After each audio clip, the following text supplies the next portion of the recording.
আমি কিন্তু আসলাম আজকে একটা দারুণ সবজি রান্নার রেসিপি নিয়ে। অনেকেই বলে আমাদের সবজি খেতে ভালো লাগে না, সবজিটা নাকি ভালো হয় না, কিন্তু আমার তো কাছে সবজি ভালো লাগে, দারুণ লাগে। কিন্তু মাছ মাংস আমার খেতে ইচ্ছা করে না, একবার খেলে আরেকবার কখনোই খেতে ইচ্ছা করে না। মাঝে মাঝে একটু সবজি করব, করে একটু সবাইকে খাওয়াবো, আমি খাবো।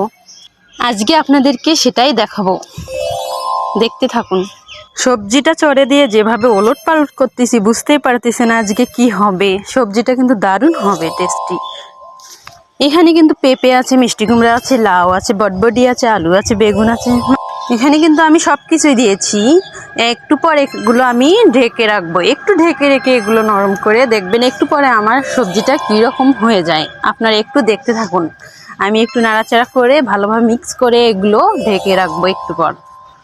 এই যে ঢেকে দিলাম, এখন থেকে 20 মিনিট পর দেখুন আমার সবজিটা কীরকম কালার হয়েছে। এখন কিন্তু এইটা যদি গরম ভাতের সাথে নিয়ে যদি একটু মেখে খাওয়া হয় তাহলে না জানি কীরকম টেস্টি লাগবে।